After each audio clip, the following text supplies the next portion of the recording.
Yes, yes, yes. How are we doing? Happy Friday. Hope you're good. Welcome to show 352. Today we're going to look at 6 ways that you can instantly change. And what I've just realised, like a novice, is that my mic's not plugged in. So we are 6 things that you can do that are going to change the outlook of how you live your life and the things that you do so that you can get to the place that you want to be. So let's get into it. Welcome to the Rise to Thrive show. I am your host, James Boardman. If you are coming through, please do hit the love heart button. Hit it a couple of times. In the comments, please do let me know how your week's been. Okay, so maybe one word to best describe your week. Okay, and then we're going to crack straight in, and do share this with someone that might need it, right? So we're on the eve of our Rise to Thrive live show in Birmingham at Aston Villa tomorrow. We've got about 100 guys coming down. I think that one of the ways that I see this event is that in the next couple of years, like this being like that major end of year party, so to speak, in that huge seminar where people come along and they meet each other and they network and they get together and we do some training, and then we go off and we implement that for the for the next year, and we reflect on the year and we grow for the year. So you know, it's one of those things that as we go along, we're going to hopefully build up to be such an event, the number one event that you put in your calendar, right? That's what we're looking to hopefully achieve with this for guys around the UK. So listen, let's get into these 6, right? I was thinking about these 6. Like, when we want to evolve, or when we want to change, or when we want to try and improve ourselves, there can be there's an awful lot of noise, there's an awful lot of places to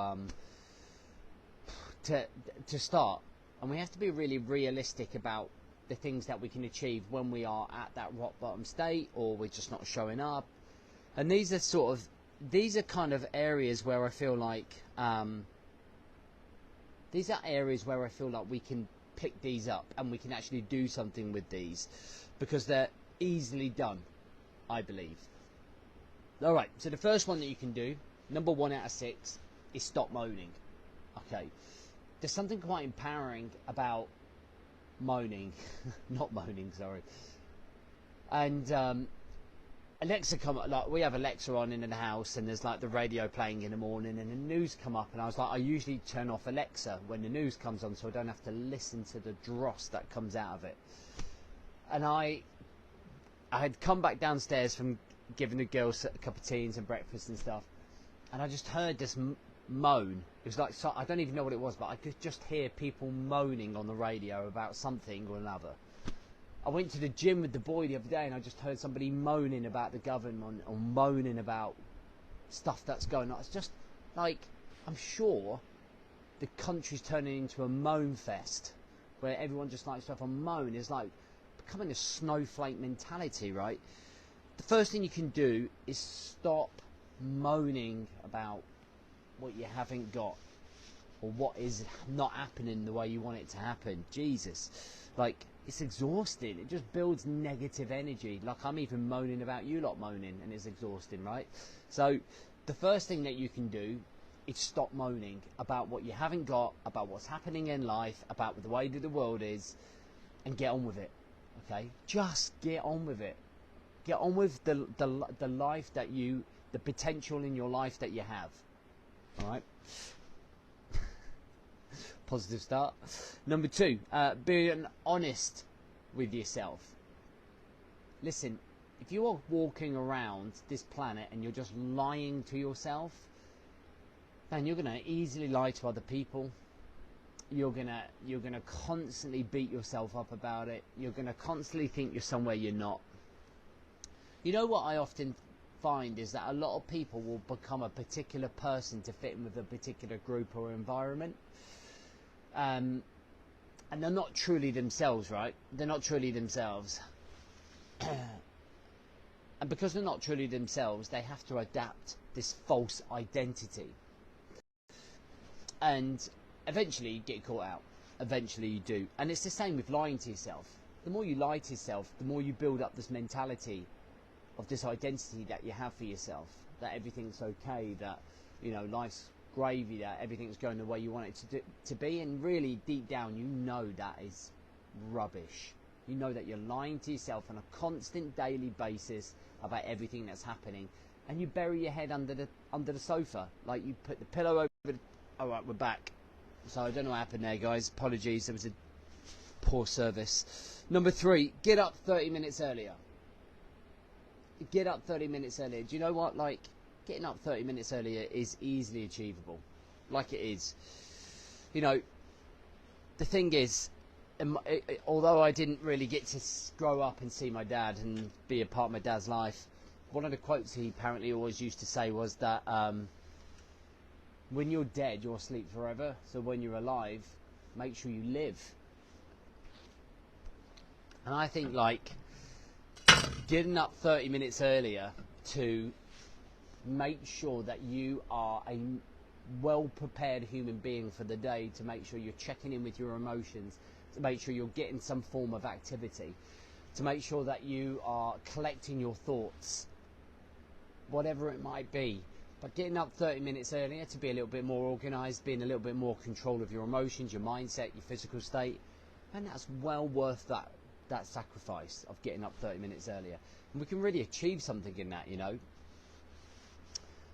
Number 4, so often exercise, the key headline here would be to say exercise, right? And exercise is a great way of being able to do that. But it's not always easy for everybody. So the thing I've written down here is walk a minimum of 4 miles a day.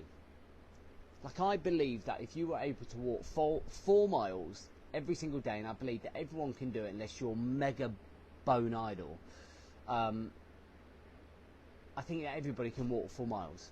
And during that, you can reflect on your thoughts, you can reflect on your life, you can reflect on your career, you can reflect on your relationships, you can think about what's going on in and around you, to make sure that actually you are becoming that best version of yourself. And I think it's really, really important to understand that. Like, walking is great for the exercise, it gets the steps in, it clears the mind, it controls your emotions, it builds the mindset. Like, it's very powerful.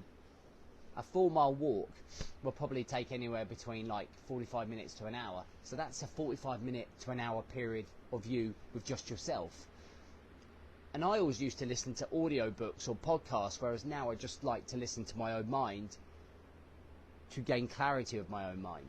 We're using mnemonic, which is RPG, which is, the R is for reflection, so I like to reflect on where we've come from and reflect on where we're going. The P is putting perspective on all of the things that are going on in life, okay, and asking yourself, does it really matter? And then the G is kind of like, what am I grateful for in that moment? What am I grateful for in that moment? Okay, and that's a lot to be. There's a lot to achieve in that time, because we're trying to build ourselves up mentally, right? We're trying to understand ourselves better. Number 5 is practice gratitude. I feel like we forget how good sometimes we've got it. Like, I know it might not seem it at the time, but if you look at the bigger picture and what's going on all around the world in terms of everything that's happening, I can sit here and touch wood. I don't have to worry about missiles coming in and blowing up right next to me, right? I can, if I'm thirsty or hungry, luckily enough, go down to the Tesco's 24 hours and grab myself a bottle of water and a loaf of bread. You know, I think we forget that level of gratitude of what we have, and somewhere along the line we become maybe entitled. Maybe we don't really fully understand what we do have. So I think levels of gratitude, and that's what I bring myself back to, because I always think to myself like, oh God, I'm having a bad day. And everybody kind of like has a bad day. Everyone kind of feels a bit of pity, and everyone's going through something. I'm not saying that your problems are not important, but I'm saying like we need to have an anchor here somewhere along the lines to realise that actually we need to stop feeling sorry for ourselves, because actually sometimes we don't have it as bad as someone who's just been told they've got 3 months to live, or somebody who's going to lose their foot, or someone's maybe just lost someone they truly love. And I think when we wake up every single morning, we can anchor ourselves to the world and go, man, I feel really grateful that I have a telephone here, that I can build a business up. I feel really grateful for all of the work that I've put in the last 5 years to build an audience. I feel really grateful that I've worked really hard to become a better dad. And I mean, there's a multitude of things, but practicing gratitude, if you ever want to stop the self-pity and victim mentality, start going deep into that. I promise you it will really help. And the last one is really simple, really simple. And I can't believe how, like, people that don't do it. And it's like just drinking enough water.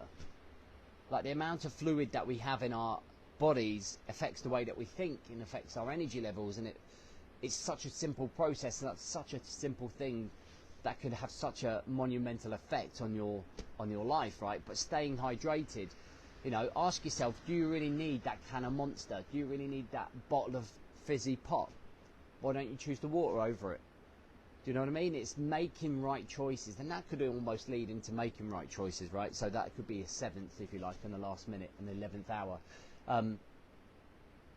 Making better choices, asking yourself, do you really need that McDonald's? Do you really need that KFC?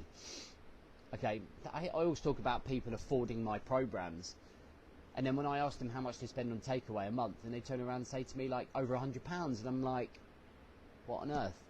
You can't afford to do a program, but you can pay £100 on fast food and booze. Do you know what I mean? So, like, I apologise if it keeps cutting out, guys. I've got no idea where the signal's so bad, but hopefully you guys can hear me. So that's our 6, all right? So if you are looking to improve the way that you are working, and the way that you show up, and the way that you lead yourself, then you can join our 5-day challenge, which starts on Sunday night. For those that are coming to Birmingham tomorrow, I'm really excited to see you and deliver what's going to be an unbelievable event. And until Monday, if I don't see you either at the 5-day challenge or I don't see you at Birmingham, I'll see you Monday, ready to go for the next show. Have a good weekend.